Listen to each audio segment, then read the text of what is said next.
Representation of data है, दो तरह के वेरिएबल्स होते हैं, क्वालिटेटिव होता है और एक क्वांटिटेटिव होता है। क्वालिटेटिव वो होता है जिसमें कोई न्यूमेरिकल वैल्यू नहीं होती, मैं आपसे आके पूछूं कि भाई आपकी कलर की प्रेफरेंस क्या है एंड सो ऑन। ये रिकॉर्ड हो रहा है ना, so that you have the recording as well. Okay, आपकी कलर की प्रेफरेंस क्या है, आपकी आप क्या खाना खाते हैं and so on, so that can not take on a numerical value. Quantitative वो होता है कि उसमें न्यूमेरिकल वैल्यू होती है, मैं आपसे आपकी हाइट पूछूं, आपका वेट पूछूं, आपके मार्क्स पूछूं, सही है, those are all quantitative variables, सही है। फिर क्वांटिटेटिव वेरिएबल्स जो होते हैं वो या तो कंटिन्यूस हो सकते हैं या डिस्क्रीट हो सकते हैं। डिस्क्रीट को पहले समझ लेते हैं, उससे कंटिन्यूस भी समझ आ जाएगा।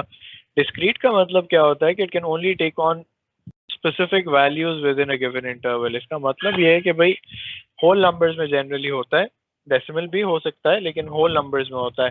फॉर एग्जांपल जब आपको एग्जाम में मार्क्स मिलते हैं तो या तो 20 मार्क्स मिलते हैं या 21 मार्क्स मिलते हैं या 22 मार्क्स मिलते हैं, किसी को कभी 21.333 मार्क्स तो नहीं मिले होंगे। Why? Because number of marks in an exam is a discrete variable because of the way Cambridge checks it. So yeah, they never give you 21.33 marks. Okay.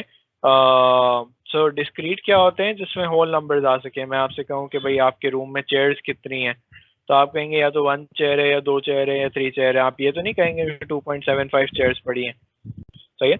So I'm talking about discrete variables. Continuous on the other hand क्या होते हैं कि वो कोई भी value ले सकते हैं within a given interval। तो height, weight, किसी की हाइट और किसी का वेट जो हो सकता है वो 55.6 हो सकता है, किसी का 55.65 हो सकता है, किसी का 55.655 हो सकता है एंड सो ऑन, सही है।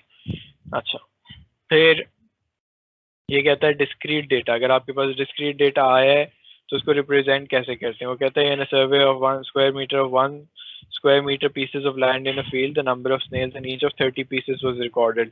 यानी मेरी क्लास में 30 लोग थे, मैंने उनको एक गार्डन में भेजा, हर एक को 1 स्क्वायर मीटर एरिया असाइन किया और मैंने कहा कि भाई इसमें देखो स्नेल्स हैं बहुत सारे। तो हानी गिन के आया कि एक स्नेल था उसके एरिया में, अब्दुल्ला ने गिना कि 2 स्नेल्स थे उसके एरिया में, एहसन ने गिना कि 0 स्नेल्स थे उसके यहाँ, ताफिया ने गिना कि उसके पास 2 स्नेल्स थे एंड सो ऑन, सही है। तो आप सब जो है वो डेटा कलेक्ट करके लाए। अब जाहिर सी बात है खुद सोचो कि कोई ये तो नहीं कह रहा होगा कि मेरे पास 3.5 स्नेल्स आ गए या 3.65 स्नेल्स आ गए। तो this is an example of a discrete data, सही है। और ये डिस्क्रीट रॉ डेटा है। रॉ डेटा का मतलब क्या होता है कि इसमें कोई ऑर्गेनाइजेशन मुझे नजर नहीं आ रही, this is just merely data, okay. तो रॉ डेटा को ऑर्गेनाइज कैसे करते हैं, एक फ्रीक्वेंसी टेबल में ऑर्गेनाइज कर सकते हैं। कि मैंने क्या किया, मैंने कहा कि 0 से 5 तक डेटा आया है, कुछ लोगों ने 0 गिना है, मैक्सिमम जो लोगों ने गिना है वो 5 स्नेल्स गिने। तो मैं चेक करता हूँ कि भाई 0 कितनी दफ़ा आया है। तो मैं गया, मैंने काउंटिंग शुरू की, मैंने जो है वो काउंट किए कि 3 0 आ रहे हैं, तो मैंने यहाँ पे फ्रीक्वेंसी लिख दी 3, सही है। फिर मैंने 1 काउंट किया, मैंने कहा 1 2 3 4 5 स्नेल्स आ रहे हैं। तो मैंने इस तरह एक फ्रीक्वेंसी टेबल बना दिया। ये फ्रीक्वेंसी क्या बताता है कि आपके डेटा में 0 कितनी दफ़ा आया, आपके डेटा में 1 कितनी दफ़ा आया, आपके डेटा में 2 कितनी दफ़ा आया, सही है। फिर रॉ डेटा को अगर उस डिस्क्रीट डेटा को अगर फ्रीक्वेंसी टेबल में कन्वर्ट कर दिया तो उसको आप डायग्रामेटिकली भी रिप्रेजेंट कर सकते हैं। 2 तरीके होते हैं, एक लाइन चार्ट होता है और एक पाई चार्ट, एक बार चार्ट होता है, सही है। अच्छा, यहाँ पे सबसे इम्पोर्टेंट बात ये देखो, ये एक्सिस नहीं बनी हुई, दीज आर लेबल्स, इनको अंदर भी लिखा जा सकता था। तो बार चार्ट में हॉरिजॉन्टल एक्सिस नहीं होती, कभी कभार बार चार्ट आपको ऐसे भी नजर आएगा, सही है। मैं ऐसा भी बार चार्ट बना सकता हूँ। मैंने कहा ये बार चार्ट बना हुआ है, मैं इसके अंदर लिख दिया ग्रीन है मैंने इसके अंदर लिख दिया येलो है ये ब्लू है। मैंने आपसे क्या पूछा था कि कलर की प्रेफरेंस क्या है, तो 3 लोगों ने बताया कि वो ग्रीन प्रेफर करते हैं, 5 लोगों ने बताया कि वो येलो प्रेफर करते हैं, 2 लोगों ने बताया कि वो जो है वो रेड प्रेफर करते हैं एंड सो ऑन, तो ये ब्लू प्रेफर करते हैं। तो बार चार्ट की क्वालिटी क्या होती है कि उसमें हॉरिजॉन्टल एक्सेस नहीं होती है, उसमें सिर्फ बार्स होती हैं, तो ये मैंने एग्जाम में कभी बार चार्ट बनाने को देखा नहीं है, but this is part of the syllabus, so you should know what a bar chart really is. What is it used for? It is used for representing discrete data. सही है। फिर continuous data है। अब data देखें, number देख के नहीं पता चलता कि कंटिन्यूस है या डिस्क्रीट है, उसकी नेचर देख के पता चलता है। क्या, किस चीज का डेटा है? हाइट का डेटा। तो height is a continuous variable, therefore इसको कंटिन्यूस डेटा कहते हैं।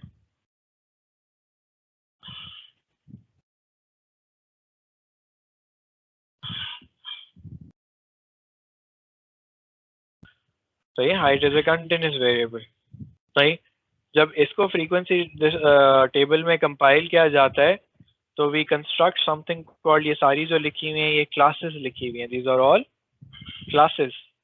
कि आपने क्लासेस बना दी कि भाई कुछ लोगों की हाइट 119.5 से लेके 124.5 तक होगी, कुछ लोगों की 124.5 तक से लेके 129.5 तक होगी, एंड सो ऑन। सही है। हर क्लास की क्या होती है? एक अपर बाउंड्री होती है, एक लोअर बाउंड्री होती है और एक अपर बाउंड्री होती है। सही है।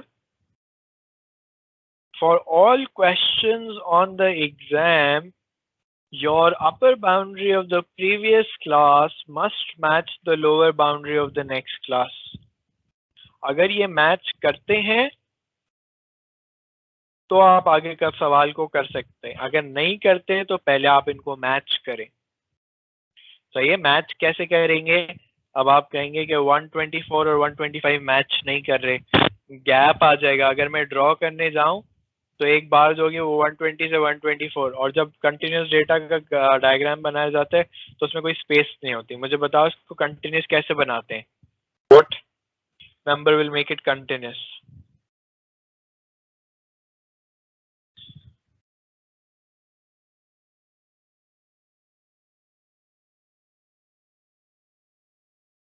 बोलो। हानी बता रहे 124.5। हानी 124.5 कैसे आया तुम्हारे पास?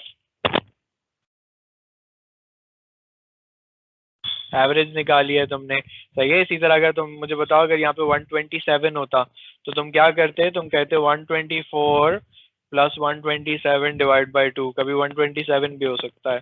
सही है। तो क्या आ जाएगा फिर तुम्हारे पास? 125.5 आ जाएगा। सही है। अगर ये 127 होगा तो हम क्या करेंगे फिर? इसको काट के 125.5 लिख देंगे और इसको काट के 125.5 यहाँ पे भी लिख देंगे। सही है। That is how you make boundaries continuous. Do we all understand that? Okay, we'll talk about it again. मैं थोड़ी देर बाद दोबारा इस पे आता हूँ तो मैं आपको हिस्टोग्राम बनाना सिखाऊंगा। तो अच्छा, अब मैं आपको जो सिखा रहा हूँ वो मैं आपको सिखा रहा हूँ stem and leaf diagrams. Stem and leaf diagrams are used to represent continuous data. इसका एडवांटेज क्या होता है ये साथ साथ लिखो, कभी कभार सवाल में पूछा होता है कि एडवांटेज क्या है। A very useful way of grouping data into classes while still retaining the original data. तो मैंने कहा advantage of stem and leaf क्या होता है? It retains the original data. कि आपको ओरिजिनल डेटा भी नजर आ रहा होता है और एक ग्रुपिंग भी नजर आ रही होती है।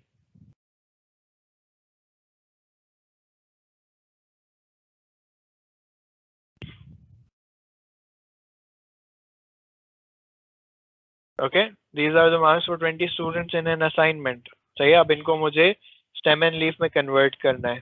सही है। अब आप लोगों को स्टेम एंड लीफ नहीं आता तो गौर से देख लीजिएगा।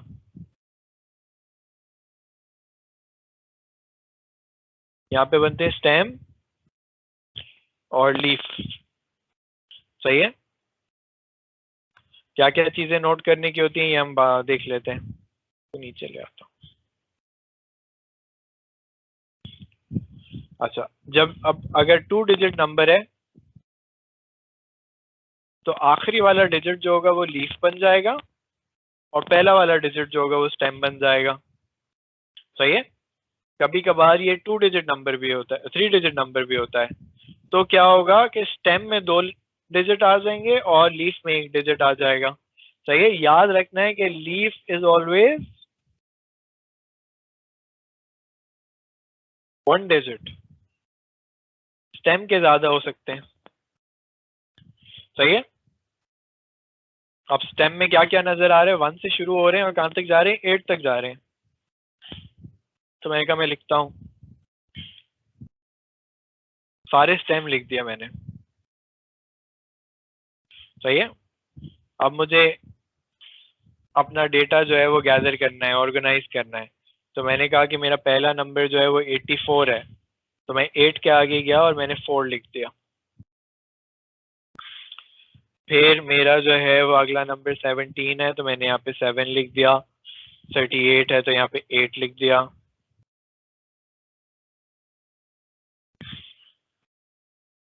अब्दुल्ला तुम दोनों साइड की बात कर रहे हो या लेफ्ट साइड की बात कर रहे हो?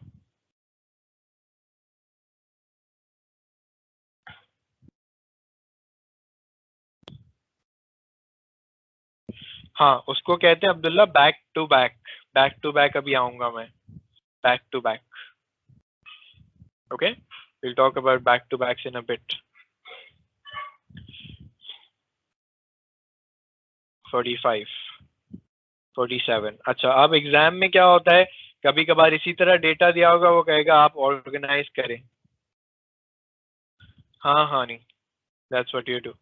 53, 53 कैंसिल किया था ना मैंने। हाँ, 76। अच्छा, एग्जाम में भी डेटा है ना, तो जिस तरह मैं कैंसिल आउट कर रहा हूँ ना, इसी तरह करना, वरना मैसअप कर दोगे, याद नहीं रहता कि कौन सी एंट्री कहाँ पे आ रही है।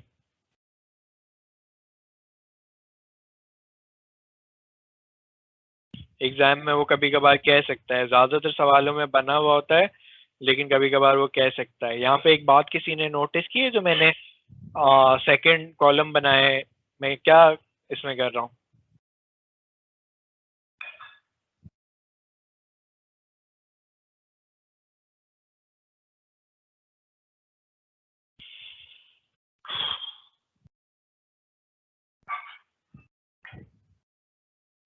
गैप दिया है मैंने।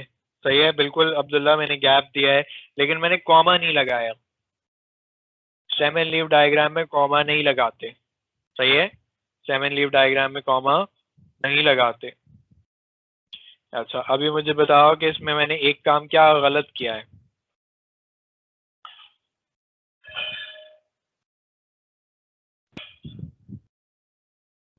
एब्सोल्युटली अब्दुल्ला, बार चार्ट की तरह बन गया है कि मुझे यहाँ पे नजर आ रहा है कि हाईएस्ट कैटेगरी जो है वो ये वाली है। सही है, लेकिन क्योंकि ये कंटिन्यूस डेटा है तो जनरली इसमें बार चार्ट नहीं बनेगा, इसमें वो बनना चाहिए, स्टेम एंड लीफ बनना चाहिए। But in any case you are right, it shows the frequency कि भाई किस कैटेगरी में सबसे ज्यादा है। और क्या मैंने गलत किया है यहाँ पे अभी?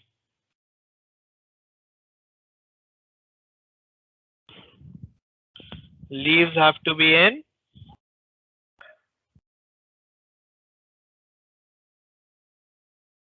Ascending order.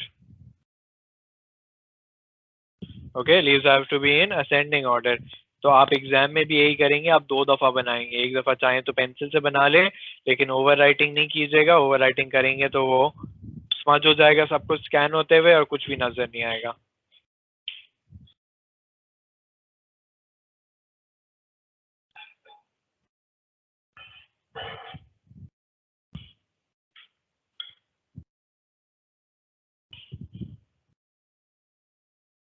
सही है, तो अब मैं दोबारा से इनको लिखता हूँ अरेंज करके, बल्कि ये मुझे सारे नहीं मिटाने चाहिए थे।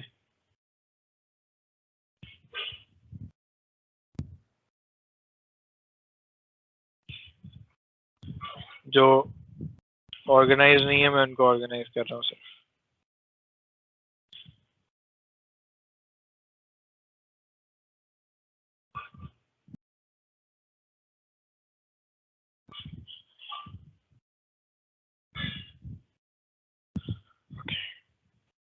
सही है, एग्जाम में आप क्या करेंगे, इसको यूं कैंसिल कर देंगे फिर।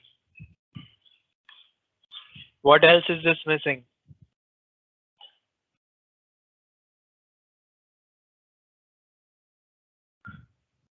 मिसिंग अ की, एब्सोल्युटली मिसिंग अ की।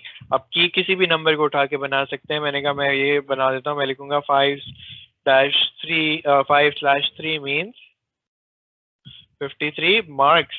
यूनिट भी इसके साथ लिखो, हाइट है तो सेंटीमीटर या इंचेस जो भी है।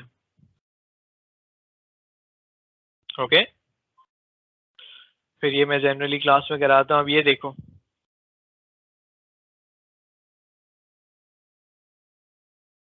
ये कहता है look at this stem and leaf diagram and for each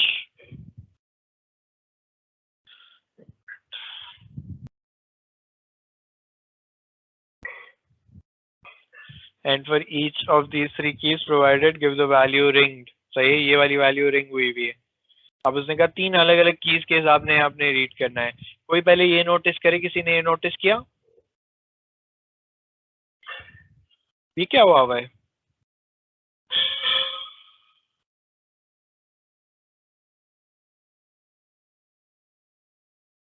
इसमें स्टेम बार बार लिखा हुआ है इसमें।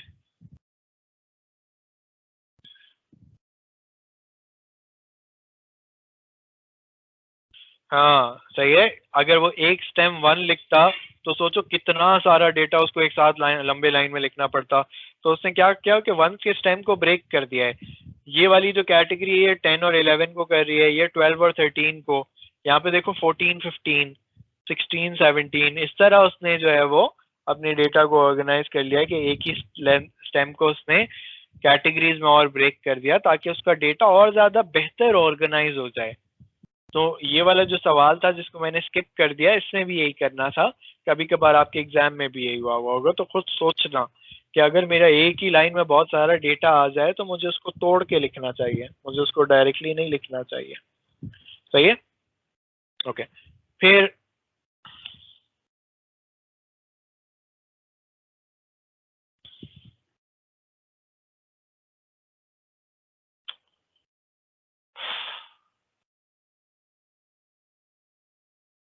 वो कह रहे वैल्यू रिंग बताओ, तो ये मैं 9 रिंग हुआ है।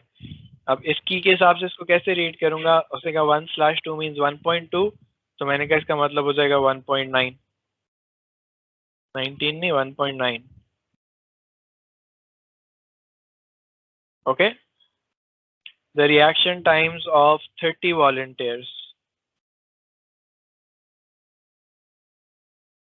Okay, 1/2 means 12 hundredths of a second। hundredths का क्या मतलब होता है?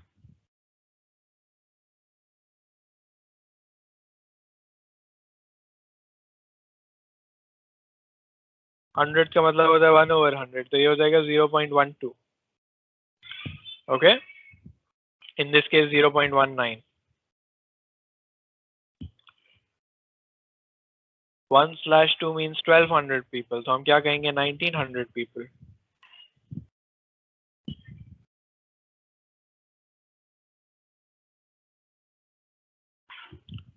ओके,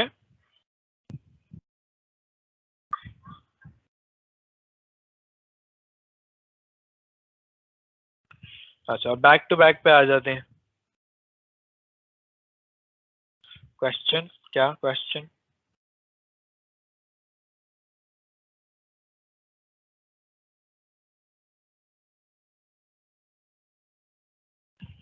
30,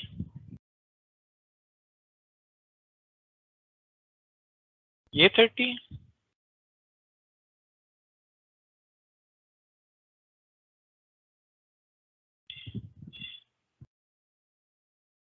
ये काउंट कर लो, 30 का डेटा होगा। 1 2 3 4 5 6 7 8 9 10 11 12 13 14 15 16 17 18 19 20 21 22 23 24 25 26 27 28 29 30।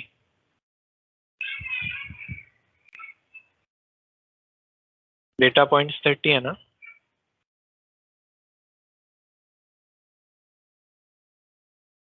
उसने कहा कि देखो क्वेश्चन क्या है कि वो कह रहा है कि जो वैल्यू रिंग हुई हुई है ना, रिंग का मतलब इस पर सर्कल बना हुआ है। ये देखो क्वेश्चन में बाय डिफॉल्ट इस वैल्यू को इंटरप्रेट करके बताओ based on 3 different keys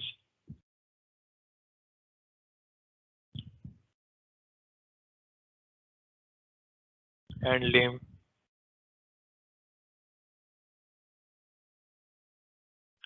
okay, back to back. Back to back में क्या होता है,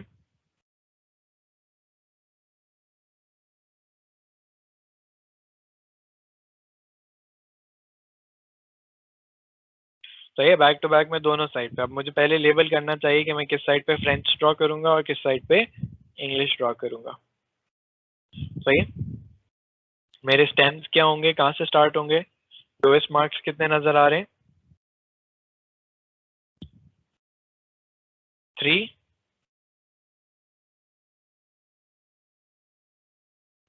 सही है, जल्दी जल्दी करूँ मैं,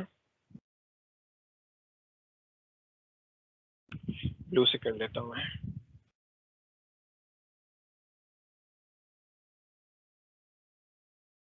किसी को कुछ प्रॉब्लम हो तो प्लीज सवाल पूछना।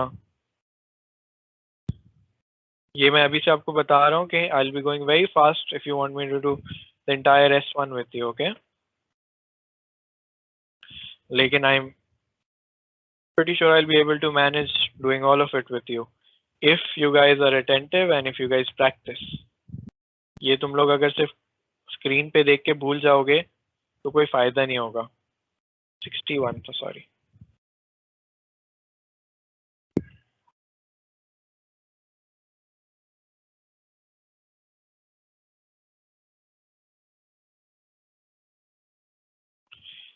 अच्छा, तुम लोगों के पास कोई S1 की टॉपिकल बुक है?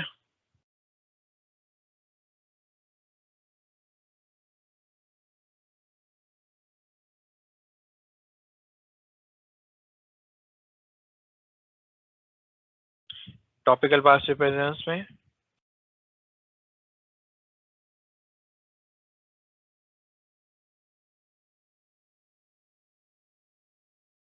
तो उसमें से करना बेटा एक एक टॉपिक को।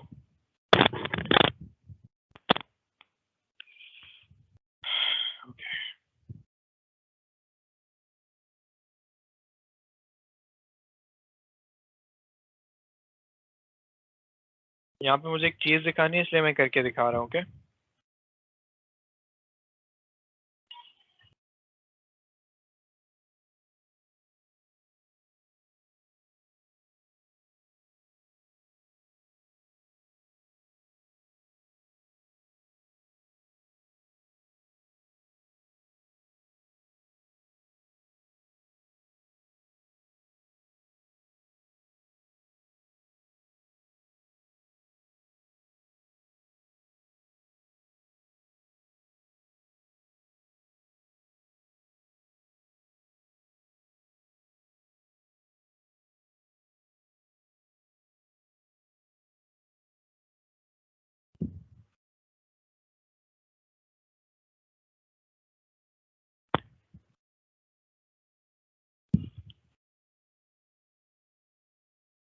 मोमिन, आपने S2 करना है या M1 करना है?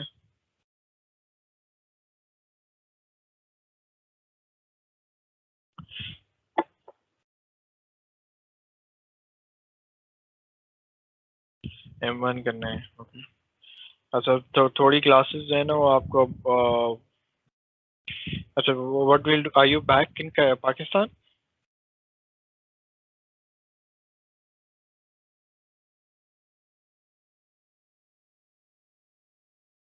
अच्छा चलो, फिर नेक्स्ट वीक मैं आपको बताता हूँ कि व्हाट यू शुड डू। अभी तो फिलहाल let's just adjust with these classes and then I'll tell you, we'll figure out something for you because since you already have expected grades.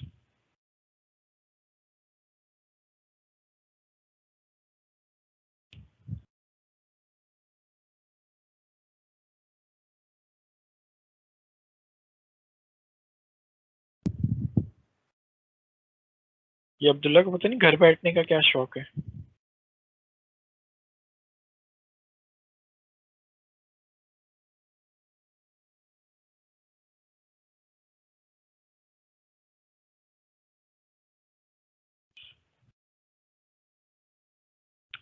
अच्छा, मुझे बताओ कि ये जो इंग्लिश में ऑर्गेनाइज होते हैं ये अब आपने राइट टू लेफ्ट चलाने हैं, सही है? तो यूं ऑर्गेनाइज होने चाहिए। सो यहाँ पे 2, 6 और 8 होना चाहिए, okay. They also have to be in ascending order, and ascending order like that.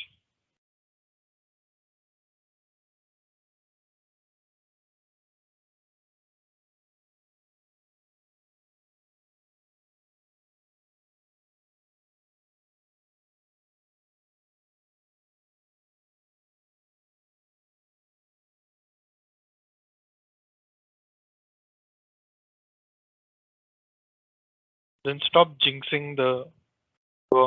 Okay, क्या मिसिंग है?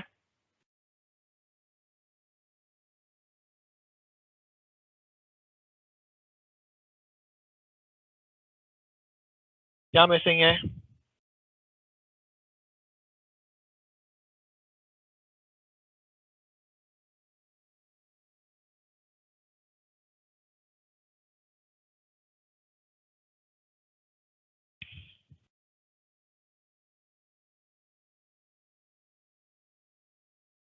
की मिसिंग है. अब जब इसकी की लिखी जाती है तो टू साइडेड की लिखते हैं. अब आप कोई भी एक पेयर उठा लें, सही है. अब वो बीच में से भी कोई पेयर हो सकता है. मैंने अगर यूं उठाया कि मैंने आखिरी वाला ले लिया, मैंने कहा 4/8/1 मीन्स 81 in French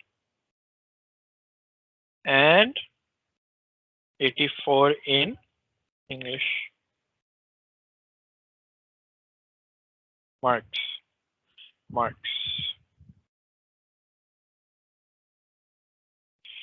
सही है.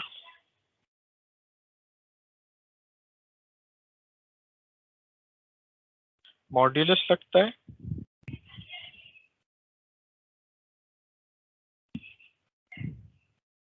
ये मॉड्यूलस नहीं होता बेटा. चलो ब्रेक लो.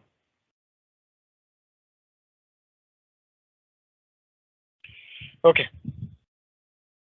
ये वेज ऑफ ग्रुपिंग डेटा लिखा हुआ है. कभी कभार यूँ बाउंड्रीज मिसिंग हुआ करती हैं. वो आपने उससे घबराना नहीं, आप बाउंड्री फिल कर लें अपनी.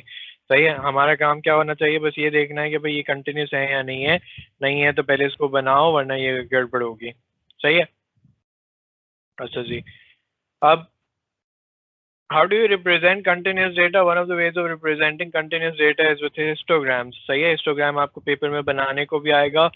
Please make sure that you remember the process. Don't do weird things on the histogram. It's an easy question. You guys lose out marks on this. सही है. सबसे पहले मैंने आपको फॉर्मूला बताया विड्थ ऑफ एन इंटरवल, या इसको हम क्लास विड्थ भी कहते हैं. उसका फॉर्मूला बताया हुआ है. क्लास विड्थ का क्या फॉर्मूला होता है? क्लास विड्थ का फॉर्मूला होता है अपर boundary minus lower boundary. Or define weird. I have seen a histogram that was upside down. I don't know what that guy was trying to do. Sir आपने उल्टा पकड़ा हुआ होगा शायद. जब मैंने देखा था वो बार चार्ट बना दिया था किसी ने. क्या बात है जाते. वैसे मैंने उल्टा पेपर नहीं भाई, उसने उल्टा बनाया था. खुदा खौफ करो. बार चार्ट्स बन जाते हैं, आप लोग गलत एक्सिस प्लॉट करके आते हैं, अजीब अजीब सी विड्थ निकाल के आते हैं and so on. So I don't want to go into that. But मैं आपको बता रहा हूँ कि भाई class width is a formula upper boundary minus lower boundary. ये क्यों यूज होता है? क्योंकि हिस्टोग्राम्स जब आप बना रहे होते हैं तो वर्टिकल एक्सिस पे you draw something called frequency density. Frequency density क्या होती है? फ्रीक्वेंसी डेंसिटी जो होती है वो होती है frequency divided by class width. सही है. ये इसलिए करते हैं क्योंकि क्लासेस की विड्थ अलग अलग होती है. उनको अगर हमें सही से कंपैरिजन करना है कि भाई किस क्लास में ज़्यादा लोग थे या किस क्लास में जो है वो डेंसिटी ज़्यादा थी, तो हमें फ्रीक्वेंसी डेंसिटी निकालनी पड़ती है. It's called frequency divided by class width. तो जब भी आपके पास पेपर में आए तो आप पेंसिल से ही अपने टेबल पे वर्किंग करें. क्या वर्किंग करनी है आपने? क्लास विड्थ और फ्रीक्वेंसी डेंसिटी की वर्किंग करनी है. क्लास विड्थ क्या होगी? 20 minus 0 20, 40 minus 20 20, 50 minus 40 10, 70 minus 50 20 and 100 minus 70 30 आ गई. सबकी क्लास विड्थ अलग अलग है, यानी कुछ बार थिन बनेंगी, कुछ बार नहीं बनेंगी, कुछ बार थिक बनेंगी. सही है. 4 divided by 20 gives me 0.2. 44 divided by 20 gives me 2.2, 3.6, 1.4. सही है. ये मैंने सारी फ्रीक्वेंसी डेंसिटीज निकाली हैं. क्यों निकाली हैं? ताकि मैं वर्टिकल एक्सिस पे जो है वो फ्रीक्वेंसी डेंसिटी बनाऊं और हॉरिजॉन्टल पे जो है वो जो भी मैंने बनानी है. क्या बनानी है? एज बनानी है.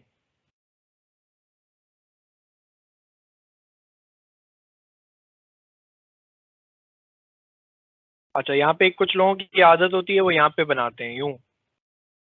भाई देखें, आपने जो जो भी करना है ना, इस ग्राफ पेपर के अंदर करना है, ग्राफ पेपर के बाहर करेंगे वो मार्क नहीं होता, अक्सर जो है वो बॉर्डर्स नहीं स्कैन होती।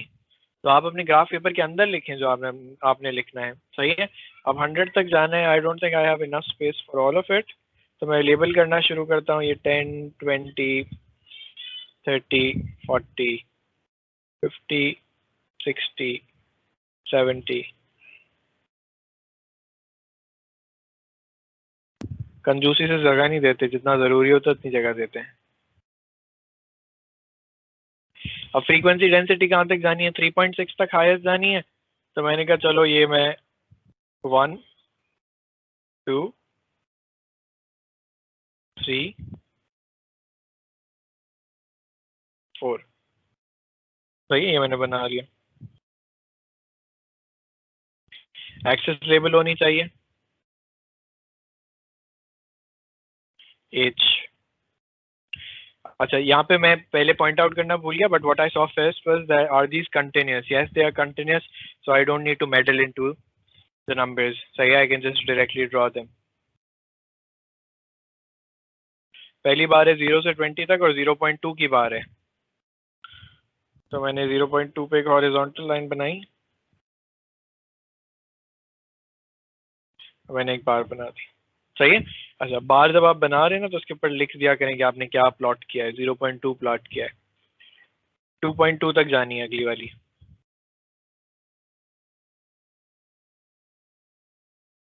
क्या है 20 से 40?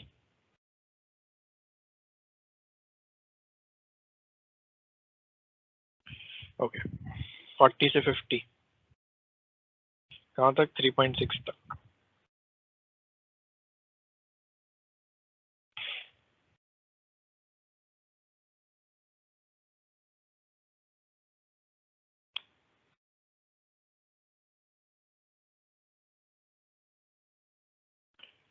वन पॉइंट फोर 70 तक।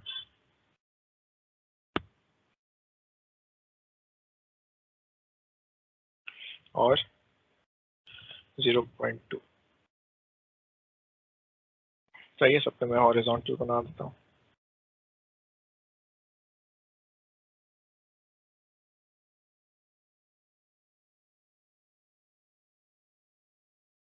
और एग्जाम में ये काम आप पेंसिल से करेंगे, ग्राफ पेपर पे पेन यूज नहीं करनी।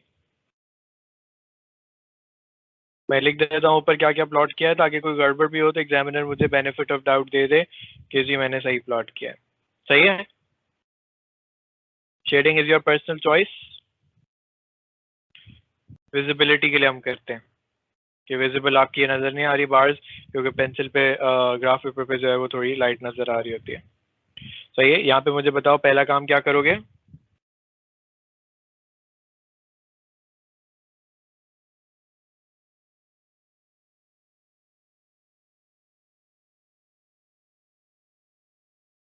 यहाँ पे पहला काम क्या करोगे?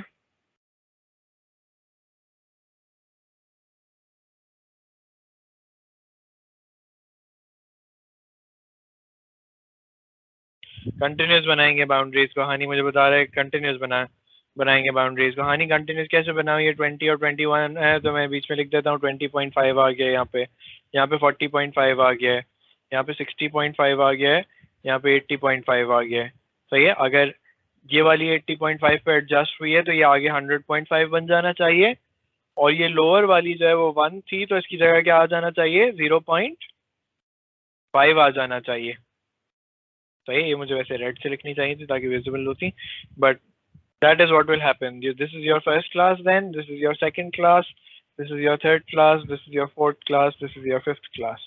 You will now calculate the class widths: 20, 20, 20, 20 and 20. सारी 20 आ रही हैं, coincidence. Okay? अच्छा, मुझे एक छोटी सी ये बात बताओ, अगर ये 1 ना होता, इसकी जगह 0 होता, तो क्या मैं उसको -0.5 लिखता?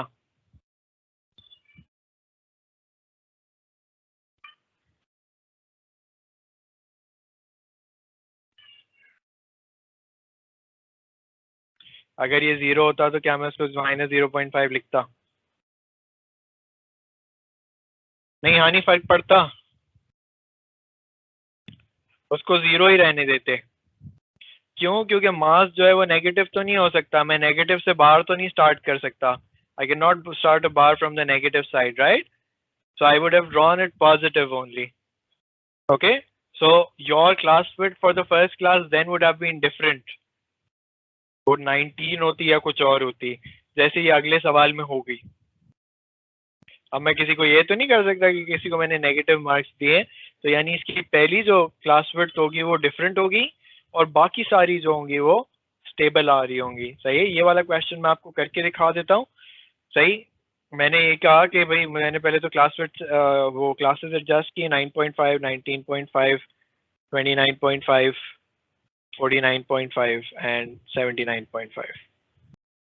सही है, इस वाली को मैं 0 ही रहने दूंगा। क्यों? क्योंकि मार्क्स जो है वो नेगेटिव नहीं हो सकते। जब यहाँ पे क्लास विड्थ बनेगी तो कैसे बनेगी? वो बनेगी 9.5, 10, 10, 20 एंड 30। सही है, अब 8 डिवाइडेड बाय 9.5 करना पड़ेगा, frequency divided by class width, उसको थोड़ा सा राउंड ऑफ करना पड़ेगा। मैं उसको कह देता हूँ ये 0.84 आ रही है मेरे पास।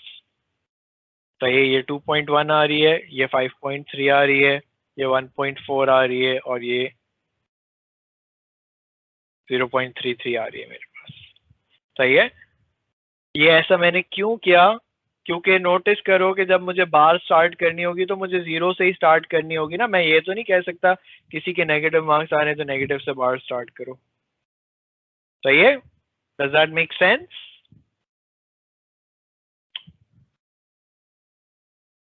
सही है, although some books will tell you कि नेगेटिव बना दिया करें।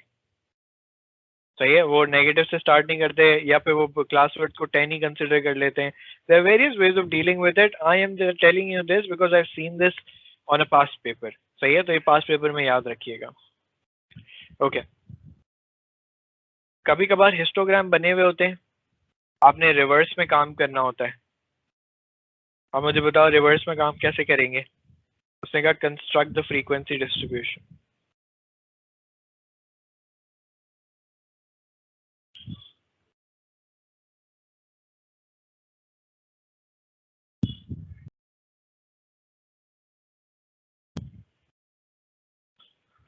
बताओ रिवर्स में काम कैसे करेंगे?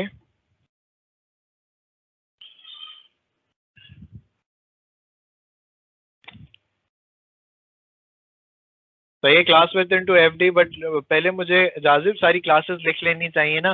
पहला काम ये करो, उसमें क्लासेस लिख लो। क्या क्या क्लासेस है? 0 to 5 है, 5 to 10 है, 10 to 20 है, 20 to 30 है और 30 to 50 है और 50 to 70 है, 50 to 80 है सॉरी। सबकी फ्रीक्वेंसी डेंसिटी रीड कर लूं ऊपर से? क्या क्या फ्रीक्वेंसी डेंसिटी रीड हो रही है? ये मुझे 6.4 रीड हो रही है, ये 8.8 रीड हो रही है,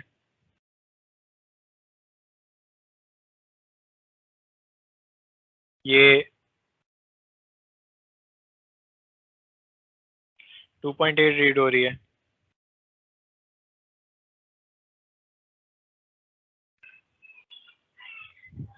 ये 1.2 रीड हो रही है, ये 0.6 रीड हो रही है और ये 0.2 रीड हो रही है। सही है, ये मैंने जो क्लासेस जो टेबल बना जो डायग्राम बना हुआ है वो मैंने रीड कर लिया। अब मुझे पता है कि मुझे फ्रीक्वेंसी चाहिए होती है यहाँ पे, तो मुझे क्या करना चाहिए? मुझे फ्रीक्वेंसी डेंसिटी को क्लास विड्थ से मल्टीप्लाई कर देना चाहिए। इसकी क्लास विड्थ 5 है, इसकी 5 है, इसकी 10 है, इसकी 10 है और इसकी 20 है और इसकी 30 है। तो आएगा 5 into 6.4 32,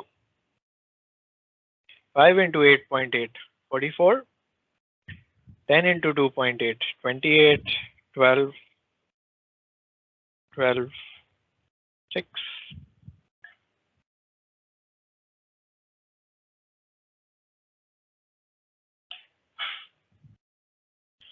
Make sense? Any questions?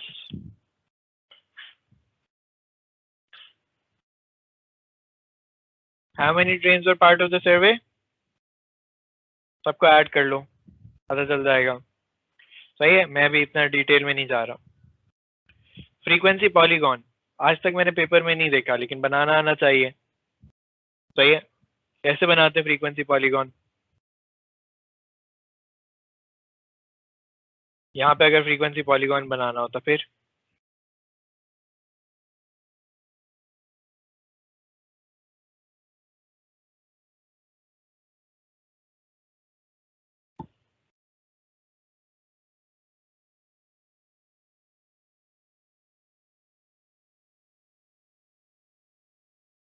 Top पे कौन सा पॉइंट जाजिब? बार्स के टॉप पे कौन सा पॉइंट? Middle point. सही है, तो हर क्लास का तुम्हें मिड पॉइंट निकालना पड़ेगा और उसको तुम जो है वो एक उससे ज्वाइन करोगे। सही, कलर कोई अच्छा मिले मुझे, कोई डार्क कलर चाहिए यार मुझे।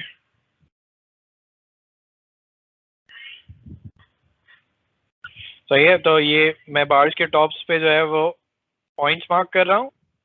मिडिल पे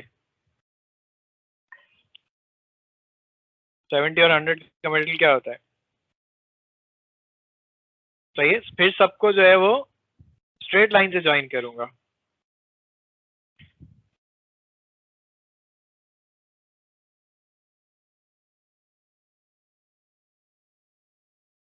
सही है, तो फ्रीक्वेंसी पॉलीगॉन बनाने के लिए पहले आप हिस्टोग्राम बना लें। मुझे पता है उसके बगैर भी बन जाता है, बट अपनी कन्वीनियंस देखेंगे भाई क्या ज्यादा आसान लग रहा है। Is this a frequency polygon?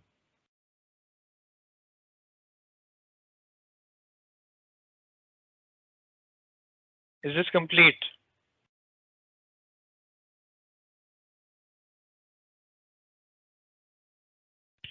यहां से ओरिजिन और यहां से भी क्लोज।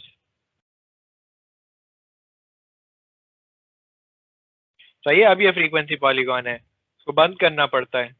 सही है, पॉलीगॉन होता है इनसाइडेड क्लोज्ड फिगर। तो जब भी फ्रीक्वेंसी पॉलीगॉन का सवाल आए, आज तक पास पेपर में नहीं आया बट आए, तो आपने क्या करना है कि भाई आपने हिस्टोग्राम बनाना है नॉर्मल अपना, और फिर उसको ज्वाइन कर देना है। क्यों बनाते हैं? कंपैरिजन के लिए बनाते हैं। ये देखो बना हुआ है, कंपैरिजन कर सकते हो। ये दो कॉलेजेस का डेटा है कि किसमें कितने मार्क्स आए हुए हैं बच्चों के। एज डिस्ट्रीब्यूशन है, सॉरी। तो हम क्या कह सकते हैं, एज डिस्ट्रीब्यूशन ऑफ टीचर्स हैं टू सिक्स फॉर्म कॉलेजेस। तो हम कह सकते हैं कि कॉलेज बी वाले टीचर्स की जो है वो एज ज़्यादा है जनरली। कॉलेज ए में यंग टीचर्स हैं काफ़ी सारे। सही है, कंपैरिजन के लिए यूज़ होता है। अच्छा, ये हिस्टोग्राम्स भी क्यों बनाए जाते हैं? अब ये देखो, ये हिस्टोग्राम बना हुआ है एक। What they tell you is the shape of the data. What sort of shape do you think this is? यहाँ पे मैंने 3 शेप्स बनाए हुए। कौन सा शेप है ये जो पहला वाला अभी हम हिस्टोग्राम बना रहे थे?